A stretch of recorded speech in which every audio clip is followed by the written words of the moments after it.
Good morning, everyone. It's nice to be back in the church. I can step away from the ambo for a minute. So are you a big picture person or more of a details person? Right? I think both are important, right? We all spend time in each of those camps.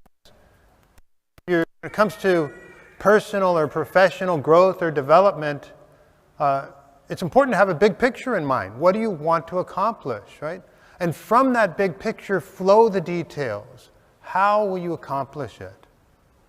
I mean, a big picture without details is really nothing more than an idea. And details without the big picture kind of lack direction. Right? I'm reminded of one morning about 10 years ago. I got on the bathroom scale and I was shocked to learn that I was about 40 pounds overweight, right? 40 pounds heavier than I thought I should be. And it really shouldn't have come as that much of a surprise because my favorite food is ice cream. My second favorite food is more ice cream.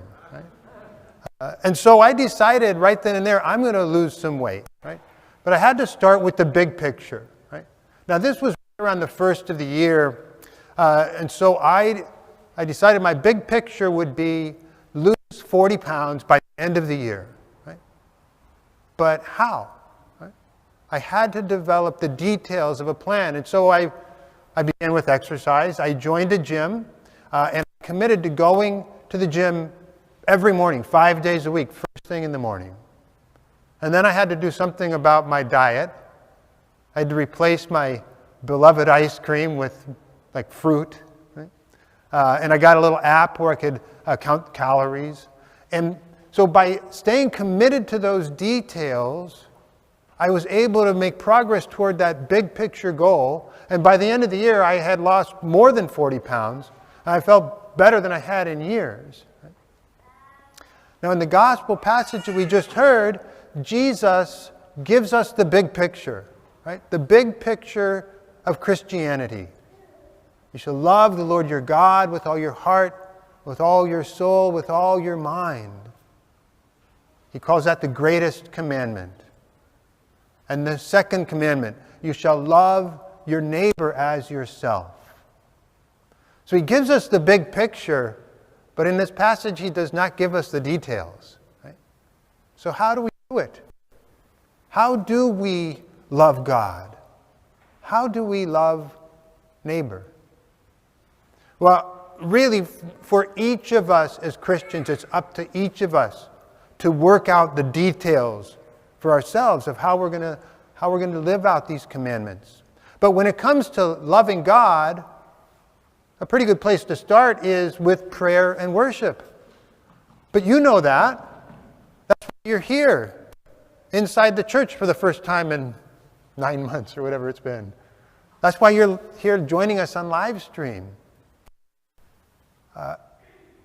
But beyond prayer and worship, one of the best ways to live out that first commandment, love God, is to live out the second commandment, love neighbor. Because when we show love for those who are made in the image and likeness of God, we show love for God. And love is easy, isn't it? Right? I mean, I love my wife. I love my sons, my friends. I love my pastor. I'm sure all of you do as well. So yeah, it's easy to love the people we love. It's easy to love the people we know, the people we like. What about the people we don't particularly like? What about the people we don't know? Well, for that, we get a little insight from the first reading, from the book of Exodus. This reading comes from that part of Exodus that deals with laws, right? Laws about how to live in community and in communion with God. These are laws that Jesus says are dependent upon love of God and love of neighbor. So what do we learn from this reading? we learn, do no harm to the most vulnerable in the society. In that society, it was orphans, widows, aliens, the poor. So that's it. All we got to do is do no harm, and we are loving. Or maybe that's more of a bare minimum, right? And so it's a start. It's a place to start. And so if we think about who in our society are the most vulnerable. Is it homeless? Is it immigrants or refugees? Or those who are discriminated against because of the color of their skin, the origin of their birth, their gender? So who are the most vulnerable in our society? And so we can begin by doing no harm to them. But I think that we can probably do better than that. We can treat all of those whom we encounter, especially those who are most vulnerable, with genuine kindness. We can buy a meal for a person we encounter who is hungry. Or as Father Tony was suggesting the other day, maybe carry some gift cards for Subway or McDonald's and give those to people we encounter who are hungry. We can volunteer our time in any number of worthy organizations that exist to help those who are in need in our society, including our outreach ministry here at St. Leo. Okay, but what about the people in our lives who we know and we don't particularly like? Right? I mean, we all have people in our lives, right? How do we love them?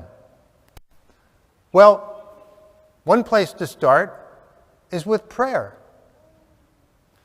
Prayer is an act of love. And if we spend time each day in prayer, praying for the good health and well-being of those people whom we don't particularly like, we will start to notice after a while that we dislike them less. And we might actually start to like them. And we'll find it easier to treat them with genuine kindness. And so these are just a few suggestions for you to kind of mull over a little bit as we prepare to share this Eucharistic meal together. But for your homework this week, think about that big picture that Jesus has given us, the big picture of Christianity, love of God and love of neighbor. And think about the details of your plan to live out that commandment, those commandments. Ask yourselves these two questions. How well do I love, and how can I love more fully?